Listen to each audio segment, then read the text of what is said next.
Hey guys, it's Packy, and today we're going to be going over some bowling skills that every two-hander needs to know. The best part about his game is right here. The ball's halfway down the lane. You see, well, just like we talked about last time with Brad, you see this nice knee bend. He is pretty much on balance the whole time from start to finish. We can go through it again real quick. But yeah, I mean, he starts his push away a little bit late. And the one thing I would say he could improve on, so his balance is something that's awesome right here. Again, you see good knee bend, he's facing the lane. However, one thing I think he could improve on is his slide, actually. If you notice, so his slide is pretty much from here. I'm going to try and catch it in slow mo, but it looks like his slide is almost a plant. So you see this foot, I think it starts right here and it ends top of the foot right there. I mean, if I could see a side view, I would be able to tell better, but let's take it in slow-mo one more time. Yeah, it starts right there.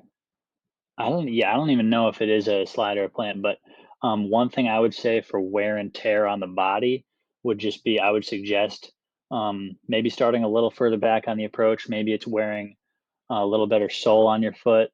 Maybe the approaches are tacky. I'm not 100% sure, but I would suggest trying to utilize a little more slide. Um, Kind of save your knee a couple of years.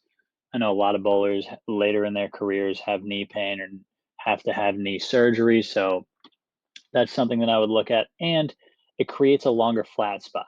And when I say flat spot, I mean it gives you more time for you to have your hand behind the ball or underneath the ball and to manipulate your hand. So let's say you want to get a little more around it. You're not like forcing it at the bottom. You have plenty of time with that slide, that a longer slide into your swing. My favorite player to watch when I talk about a flat spot is Anthony Pepe.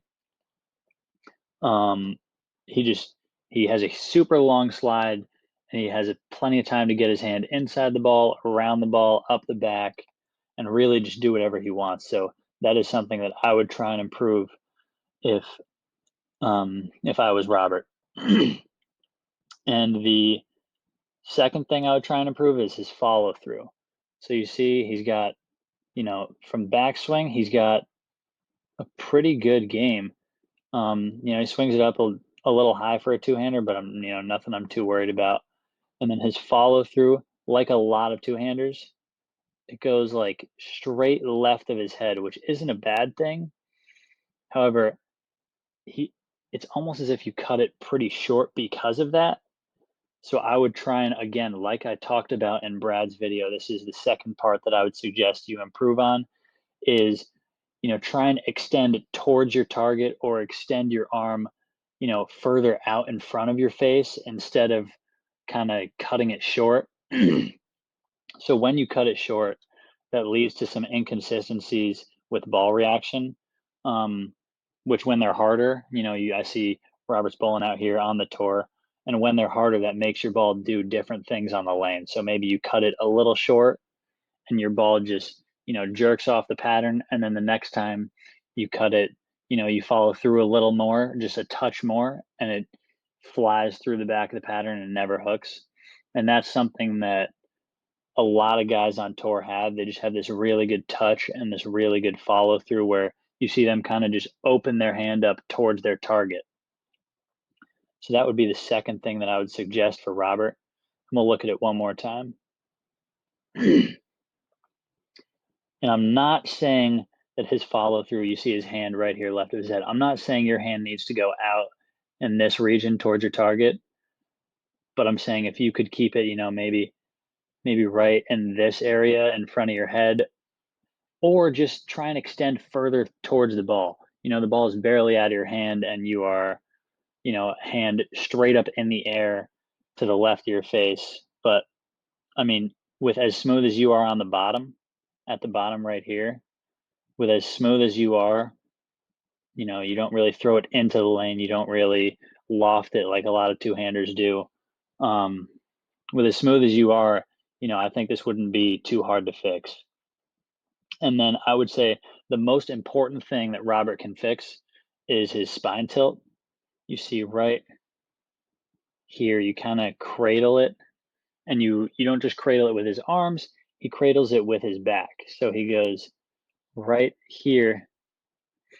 I think that might just be a lower arm swing, but if you could keep this spine tilt right here, if you could maintain, this, or if he could maintain this angle on his spine tilt, I think that would be, something that he would, it would help him with his follow through. It would help him get more consistent shots from one to the other. And it would just create higher scores. So you start pretty high up, which is not bad.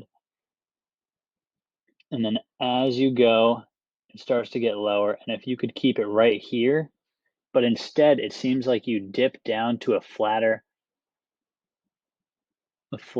like right here, you're flat, almost parallel with the ground, and then you pull up right there. And I think if you could start it at more of that, 45 degrees, or, maybe even a little more bent over, maybe you want to go to like a 60-degree bend with your back, I think that's fine. But if you could maintain it, if Robert could maintain that spine tilt from about, right, if you could maintain it from right here, once you start to swing it back, if you could maintain this angle spine tilt throughout your entire approach, instead of popping up and back to that spine tilt, I think that would improve your game a ton. And then we'll end on one more good note. Something that I struggle with a ton is my trail leg flying up in the air. And I do just want to point out, a lot of two-handers, their trail leg is all over the place, or they lose balance. And something that you do really well is you keep it below your hips right there. I'll back it up just a touch, but you keep it below your hips the whole time, and you keep your knee and foot down almost the whole time. It pops up a quick second, and then you're right back on balance, staring your shot all the way through your target. And I think that's another thing that you just do really, really well. But yeah, those, a couple things that Robert does well, a couple things that I think he can improve on to take his game to the next level and start making some cuts when he comes to bowl these events. But If you enjoyed this video and want a professional bowler from the house to review a video of yours, just like Robert did, click the link in the description for a 50% discount on your review. Click it, for real.